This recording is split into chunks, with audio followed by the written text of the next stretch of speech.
The American financial system is in crisis. Recession. Recession. Full-blown recession. But Mr. Beast seems to be doing fine. I'm gonna hand each of you a check for $50,000. So what does he know that the rest of us don't? It's a $300,000 call. The global economy could fall into recession I bought this ginormous private as the island. Fed and other central banks raise interest rates in an effort to stop inflation.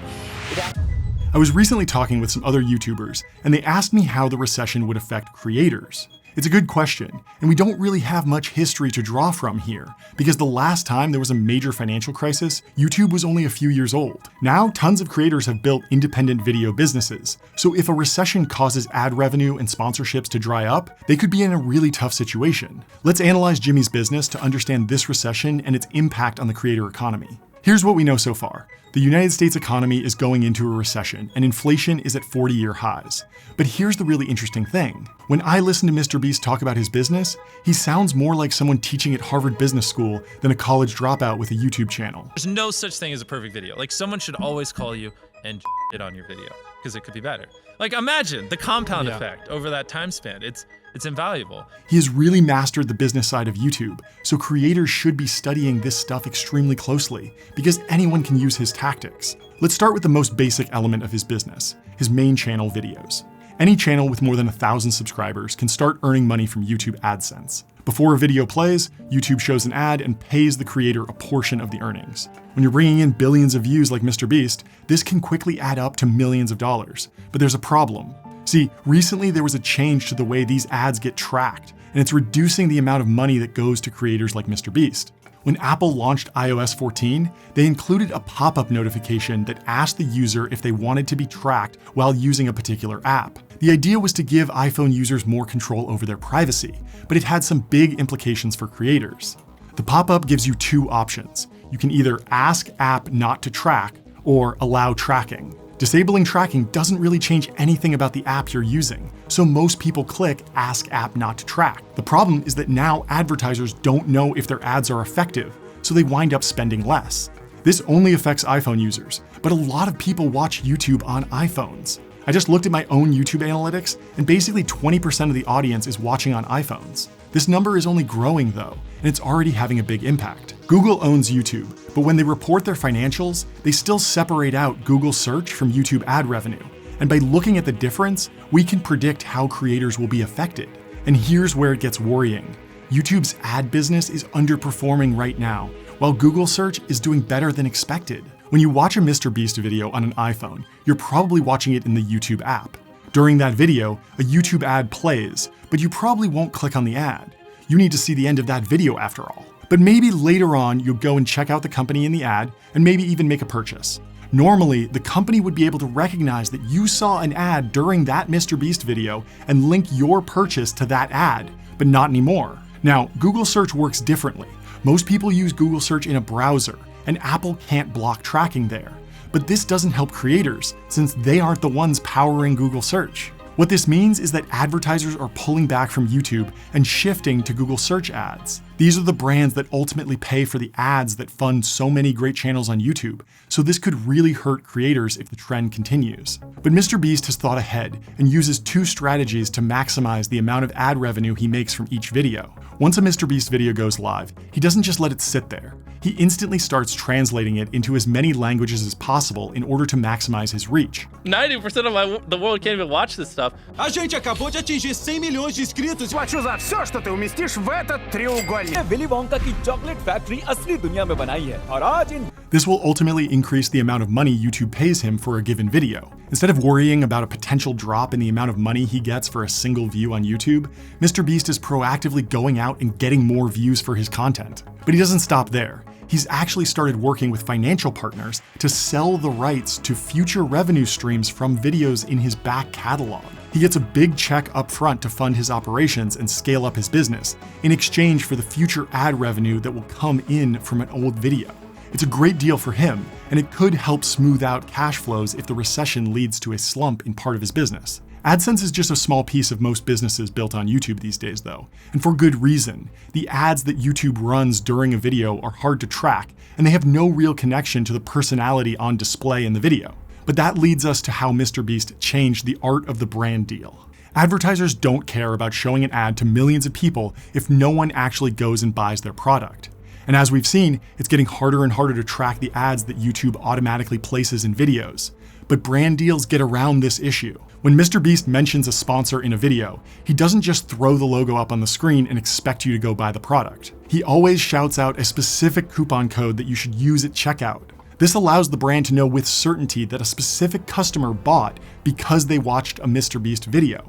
Now, this is basic stuff, but MrBeast actually takes it several steps further. When he did a deal with Shopify for his 100 million subscriber special, he actually directed his audience to go to shopify.com/MrBeast. This is a custom landing page with videos of Jimmy and his team to further convince you that you should use the service. It's perfectly trackable for Shopify, so they know the exact value of that brand deal. This is what's called direct response advertising, and in times of economic uncertainty, it becomes much more popular. Brands want to know that every ad dollar they spend is returning a profit at the end of the day, and these direct response advertisements do just that. The alternative to direct response advertising is brand marketing, where a company pays to put their brand in front of lots of people, but can't really track what happens afterward. Think about a company putting their logo on a Formula One car. Clearly it's going to draw attention to the brand, but it's going to be impossible to tell if seeing the logo fly by at 200 miles per hour was the reason that someone purchased. MrBeast has become a master of direct response marketing by using a few key tricks. First off, he only partners with companies that fit with his personal brand and ultimately his audience. He actually uses Shopify to sell merch and other products, so it makes sense that he would promote the service. He also knows how to integrate the sponsorship in a way that won't hurt viewer retention. YouTube only promotes videos that people are watching to the end, so if he completely stopped the video to tell you about the sponsor, lots of viewers would either skip that section of the video or get distracted and move on to something else entirely. But when Jimmy starts talking about a brand, he constantly switches between the ad read and the actual challenge in the video. For that Shopify ad, he gives you one fact about Shopify and then switches back to having the next contestant walk the plank. You can't skip through the ad read or else you'll miss the entire challenge. Now, if the economy gets worse, we might see these brand sponsorships begin to dry up. But this recession isn't like previous economic downturns. See, even though the US economy has been shrinking, it's still over 99% as big as it was 6 months ago. So we're not going through a total collapse at the moment. And perhaps more importantly, certain portions of the economy are actually still growing. It's important to look at the split between goods, like cars, furniture, and other physical stuff, and services, like gym memberships, restaurants, and even e-commerce software like Shopify. During the pandemic, people stopped going out, so services fell off a cliff. Instead of paying for a gym membership, people bought workout equipment for use at home. And instead of going out to movie theaters, people bought bigger TVs. It was a big shift from services to goods. Now that the pandemic is over, the pendulum is swinging back the other direction, and services are growing while durable goods are shrinking.